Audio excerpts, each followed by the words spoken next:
Chapter 1 of Peter Pan by J. M. Barrie. This book recorded by Phil Chenevert. Peter Pan by J. M. Barrie. Chapter 1. Peter Breaks Through. All children, except one, grow up. They soon know that they will grow up, and the way Wendy knew was this. One day when she was 2 years old, she was playing in a garden, and she plucked another flower and ran with it to her mother. I suppose she must have looked rather delightful, for Mrs. Darling put her hand to her heart and cried, "Oh, why can't you remain like this forever?" This was all that passed between them on the subject, but henceforth Wendy knew that she must grow up. You always know after you are 2. 2 is the beginning of the end. Of course, they lived at 14, and until Wendy came, her mother was the chief one. She was a lovely lady with a romantic mind and such a sweet, mocking mouth. Her romantic mind was like the tiny boxes, one within the other, that come from the puzzling East. However many you discover, there is always one more, and her sweet mocking mouth had one kiss on it that Wendy could never get, though there it was, perfectly conspicuous in the right-hand corner. The way Mr. Darling won her was this. The many gentlemen who had been boys when she was a girl discovered simultaneously that they loved her, and they all ran to her house to propose to her, except Mr. Darling, who took a cab and nipped in first, and so he got her. He got all of her, except the innermost box and the kiss. He never knew about the box, and in time he gave up trying for the kiss. Wendy thought Napoleon could have got it, but I can picture him trying and then going off in a passion, slamming the door. Mr. Darling used to boast to Wendy that her mother not only loved him, but respected him. He was one of those deep ones who know about stocks and shares. Of course, no one really knows, but he quite seemed to know, and he often said stocks were up and shares were down in a way that would have made any woman respect him. Mrs. Darling was married in white, and at first she kept the books perfectly, almost gleefully, as if it were a game, not so much as a Brussels sprout was missing. But by and by whole cauliflowers dropped out, and instead of them there were pictures of babies without faces. She drew them when she should have been totting up. They were Mrs. Darling's guesses. Wendy came first, then John, then Michael. For a week or two after Wendy came, it was doubtful whether they would be able to keep her, as she was another mouth to feed. Mr. Darling was frightfully proud of her, but he was very honorable, and he sat on the edge of Mrs. Darling's bed, holding her hand and calculating expenses, while she looked at him imploringly. She wanted to risk it, come what might, but that was not his way. His way was with a pencil and a piece of paper, and if she confused him with suggestions, he had to begin at the beginning again. "Now don't interrupt," he would beg of her. "I have £1.17 here, and 2 6 at the office. I can cut off my coffee at the office, say 10 shillings, making 2 9 6. With your 18 and 3 makes 397. With 5 ought in my checkbook makes 897. Who is that moving? 897 dot and carry 7. Don't speak, my own. And the pound you lent to that man who came to the door. Quiet, child. Dot and carry, child. There, you've done it. Did I say 997? Yes, I said 997. The question is, can we try it for a year on 997? "Of course we can, George," she cried. But she was prejudiced in Wendy's favor, and he was really the grander character of the two. "Remember Mumps," he warned her almost threateningly, and off he went again. "Mumps, £1, that is what I have put down.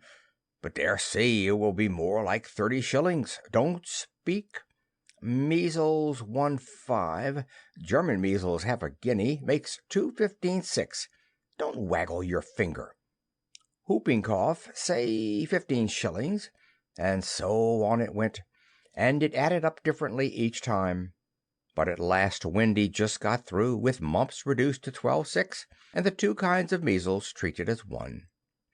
There was the same excitement over John, and Michael had even a narrower squeak, but both were kept, and soon you might have seen the 3 of them going in a row to Miss Folsom's kindergarten school, accompanied by their nurse. Mrs. Darling loved to have everything just so, and Mr. Darling had a passion for being exactly like his neighbors, so of course they had a nurse. As they were poor, owing to the amount of milk the children drank, the nurse was a prim Newfoundland dog called Nana, who had belonged to no one in particular until the Darlings engaged her. She had always thought children important, however, and the Darlings had become acquainted with her in Kensington Gardens, where she spent most of her spare time peeping into perambulators, and was much hated by careless nursemaids, whom she followed to their homes and complained of to their mistresses.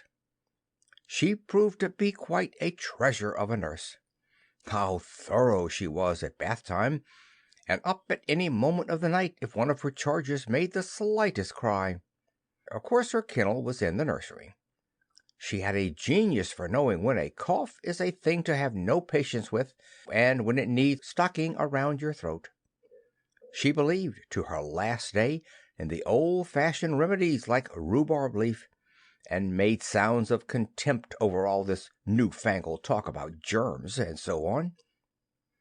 It was a lesson in propriety to see her escorting the children to school, walking sedately by their side when they were well behaved, and butting them back into line if they strayed.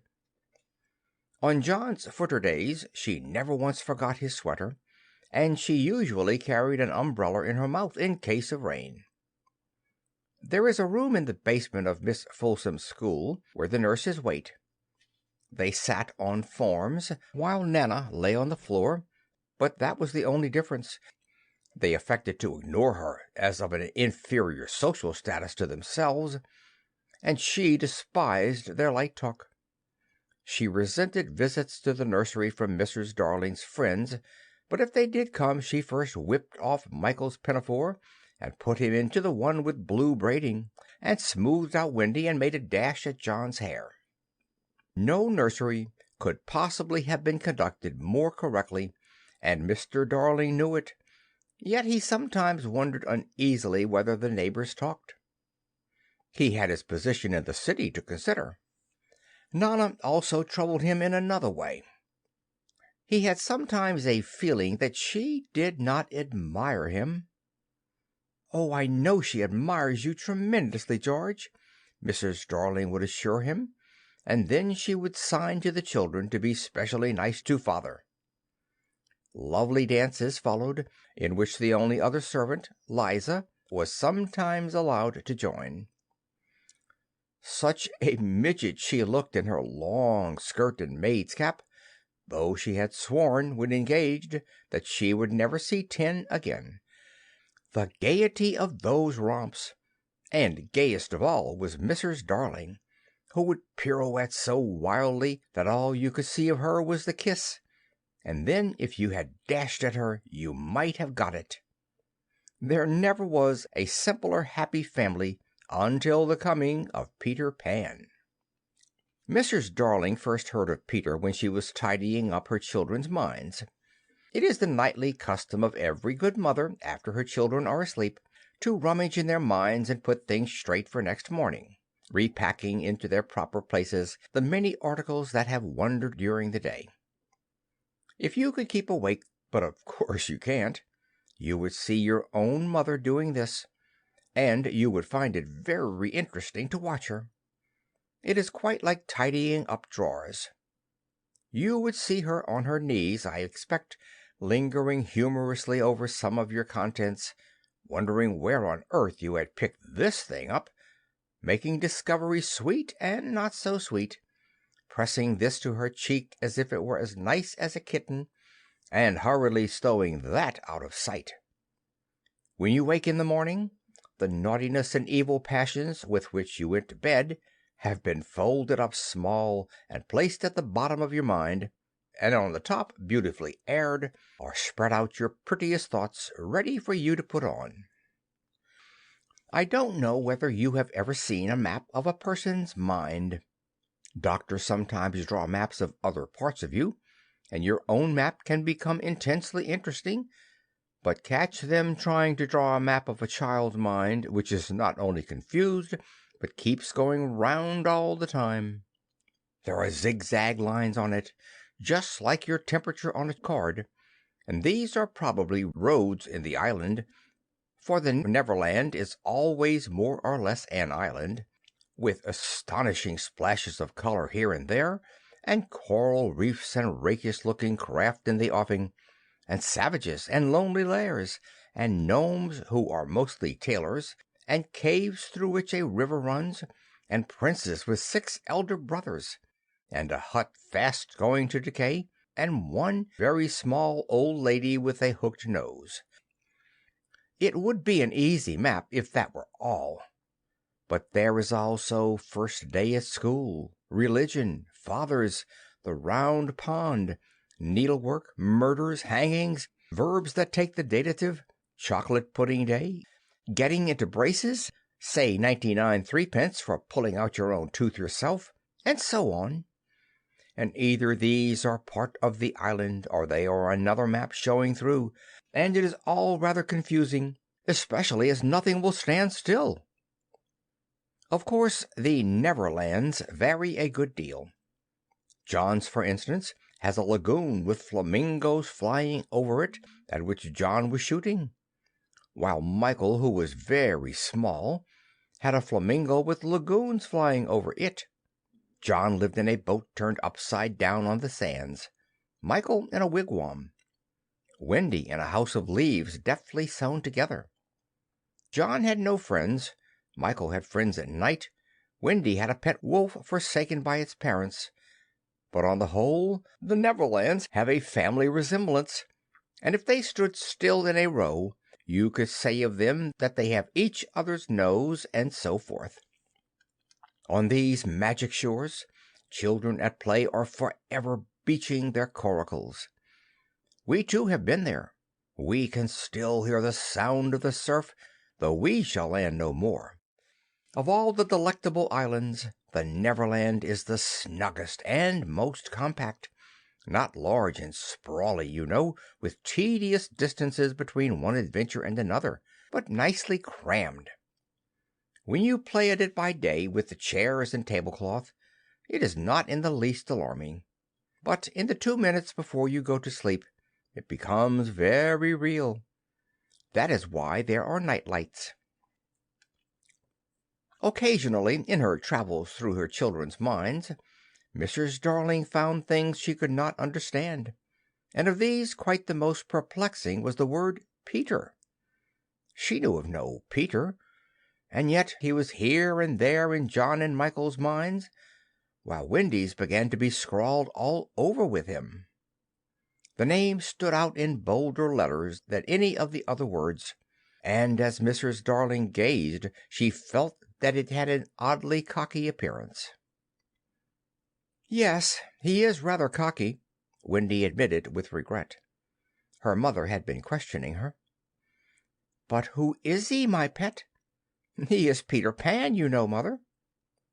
At first Mrs. Darling did not know, but after thinking back into her childhood she just remembered a Peter Pan who was said to live with the fairies. There were odd stories about him, as that when children died he went part of the way with them, so that they should not be frightened. She had believed in him at the time, but now that she was married and full of sense, she quite doubted whether there was any such person. "Besides," she said to Wendy, "he would be grown up by this time." "Oh, no, he isn't grown up," Wendy assured her confidently, "and he is just my size." She meant that he was her size in both mind and body. She didn't know how she knew, she just knew it. Mrs. Darling consulted Mr. Darling, but he smiled. "Pooh! Mark my words," he said. "It is some nonsense Nana has been putting into their heads. Just the sort of idea a dog would have. Leave it alone and it will blow over." But it would not blow over, and soon the troublesome boy gave Mrs. Darling quite a shock. Children have the strangest adventures without being troubled by them. For instance, they may remember to mention a week after the event happened that when they were in the wood they had met their dead father and had a game with him. It was in this casual way that Wendy one morning made a disquieting revelation. Some leaves of a tree had been found on the nursery floor which certainly were not there when the children went to bed, and Mrs. Darling was puzzled over them when Wendy said with a tolerant smile, "I do believe it is that Peter again." "Whatever do you mean, Wendy?" "It is so naughty of him not to wipe his feet," Wendy said, sighing. She was a tidy child. She explained in quite a matter-of-fact way that she thought Peter sometimes came to the nursery in the night and sat on the foot of her bed and played on his pipes to her. Unfortunately, she never woke, so she didn't know how she knew. She just knew. "What nonsense you talk, Precious. No one can get into the house without knocking." "I think he comes in by the window," she said. "My love, it is 3 floors up." "Were not the leaves at the foot of the window, Mother?" It was quite true. The leaves had been found very near the window. Mrs. Darling did not know what to think, for it all seemed so natural to Wendy that you could not dismiss it by saying she had been dreaming. "My child," the mother cried, "why did you not tell me of this before?" "I forgot," said Wendy lightly. She was in a hurry to get her breakfast. Oh, surely she must have been dreaming. But on the other hand there were the leaves. Mrs. Darling examined them very carefully. They were skeleton leaves, but she was sure they did not come from any tree that grew in England. She crawled about the floor, peering at it with a candle for marks of a strange foot. She rattled the poker up the chimney and tapped the walls. She let down a tape from the window to the pavement, and it was a sheer drop of 30 feet, without so much as a spout to climb up by. Certainly Wendy had been dreaming. But Wendy had not been dreaming, as the very next night showed, the night on which the extraordinary adventures of these children may be said to have begun. On the night we speak of, all the children were once more in bed. It happened to be Nana's evening off, and Mrs. Darling had bathed them and sung to them, till one by one they had let go her hand and slid away into the land of sleep. All were looking so safe and cozy that she smiled at her fears now, and sat down tranquilly by the fire to sew. It was something for Michael, who on his birthday was getting into shirts. The fire was warm, however, and the nursery dimly lit by 3 night lights, and presently the sewing lay on Mrs. Darling's lap. Then her head nodded, oh, so gracefully. She was asleep. Look at the 4 of them, Wendy and Michael over there, John here, and Mrs. Darling by the fire. There should have been a 4th nightlight. While she slept she had a dream. She dreamt that the Neverland had come too near, and that a strange boy had broken through from it. He did not alarm her, for she thought she had seen him before in the faces of many women who have no children. Perhaps he is to be found in the faces of some mothers also. But in her dream he had rent the film that obscures Neverland, and she saw Wendy and John and Michael peeping through the gap. The dream by itself would have been a trifle, but while she was dreaming the window of the nursery blew open, and a boy did drop on the floor. He was accompanied by a strange light, no bigger than your fist, which darted about the room like a living thing. and I think it must have been this light that wakened Mrs. Darling. She started up with a cry and saw the boy, and somehow she knew at once that he was Peter Pan. If you or I or Wendy had been there, we should have seen that he was very like Mrs. Darling's kiss.